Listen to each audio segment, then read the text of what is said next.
My name is Wen Quanxin. I have been working with Dr. Petkov since 2011. And after 2015, I worked in China for 5 years.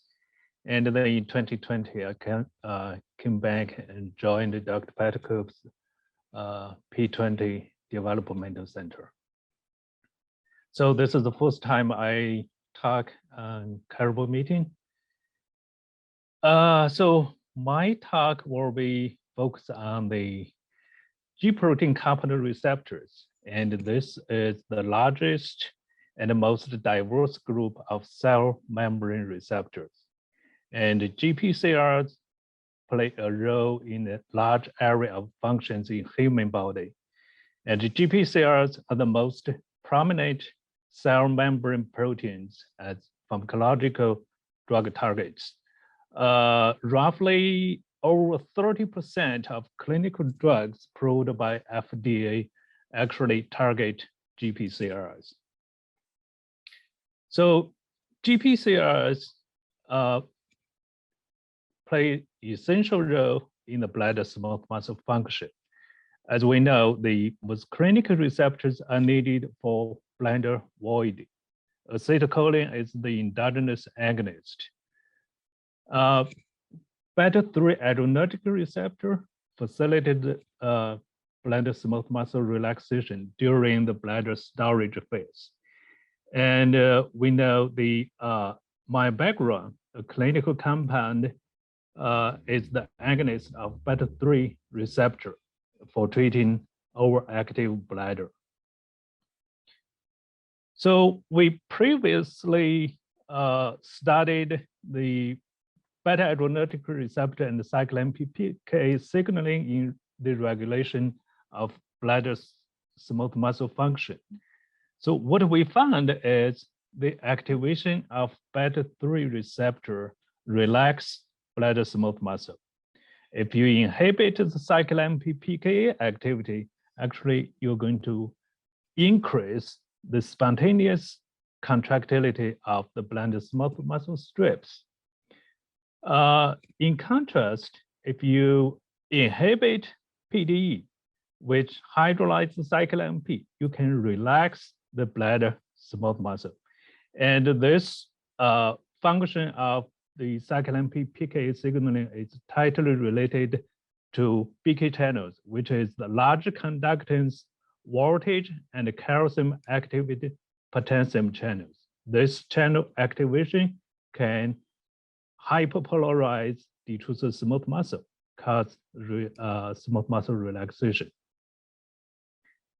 So, however, there's a lack of knowledge about the role of GPCR in underactive bladder. So, underactive bladder cannot empty with high residual volume, and it's a significant clinical problem. UAB may be myogenic with impaired smooth muscle contractility, but the mechanism is unknown. So the decreased contraction strength or duration of the bladder smooth muscle prevents the timely and efficient empty of the bladder. But what we know is the cyclin P hydrolyzing phosphodiesterase can enhance bladder smooth muscle. And also we know the beta taste receptor coupled G-alpha gazoducin is the intrinsic PDE activator, and it can increase the tonic contraction in vascular smooth muscle. So this is our previous study found. So beta taste receptors actually mediate our beta sensation. When you eat or drink something tastes beta, then it, the function of the beta taste receptor. So initially, it was thought beta taste receptor is expressed in the tongue and the taste bud cells. So they include 25 subtypes in human and 35 in rats.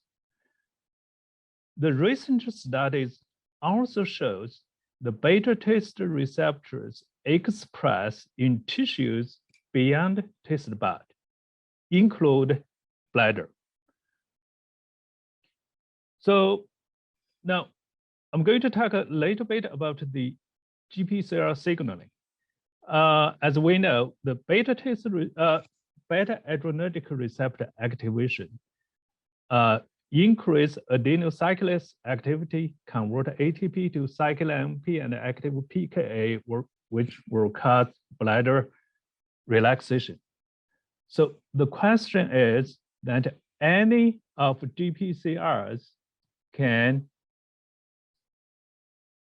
activate phosphodiesterase, which can decrease the cyclic AMP and enhance the bladder contractility. So, screen locked. Okay, come on. So we hypothesize the G-alpha gas-inducing compound beta taste receptors, which can suppress the cyclic AMP pKa activity. By this, it can enhance bladder smooth muscle contractility. So we did some preliminary study with the rat bladder, and we screened all 35 subtypes of beta taste receptors in the bladder tissue. And we found 4-type receptor mRNA in the bladder smooth muscle cells. This is the data shows the GPCR experiment. And also we found the 4-type of beta taste related G proteins. So next we did the IP and the Western blot experiment with the commercially available antibodies. And then we found the 137 and 108 expressed in the bladder smooth muscle tissue. And here shows the immunocytochemistry experiment.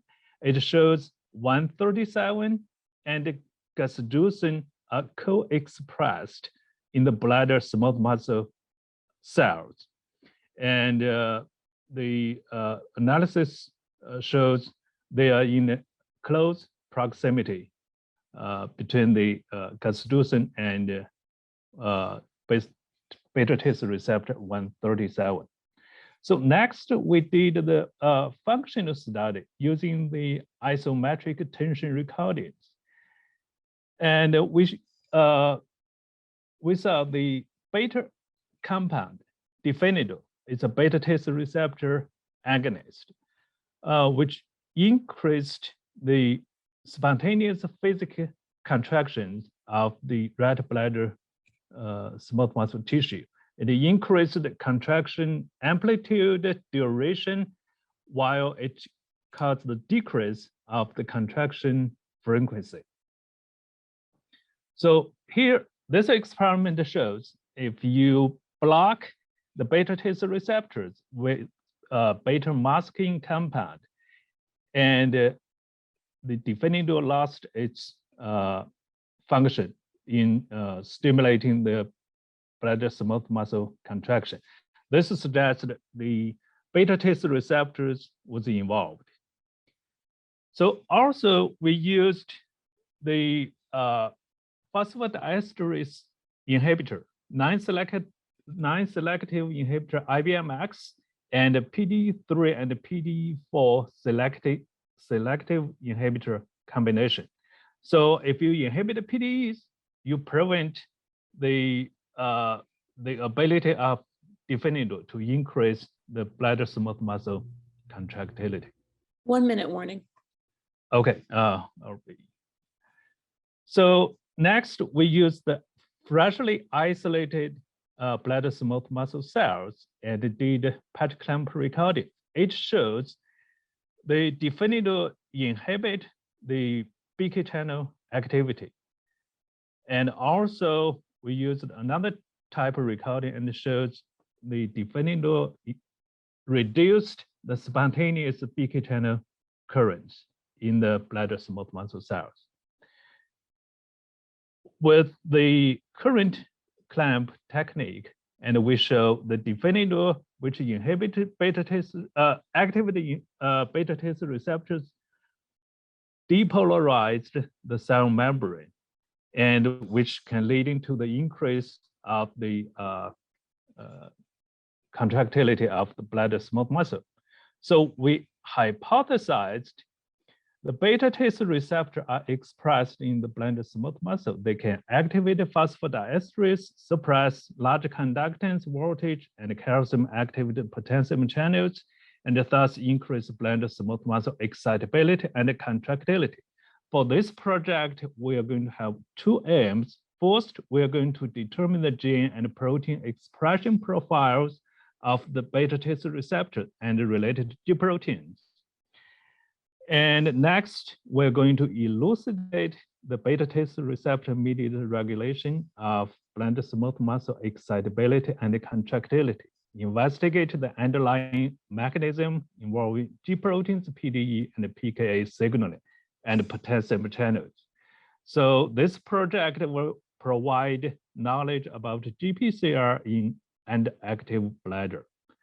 So the funding comes from NIH, P20, and R01, and some data we collected in China when I was worked in China between 2015 and 2020.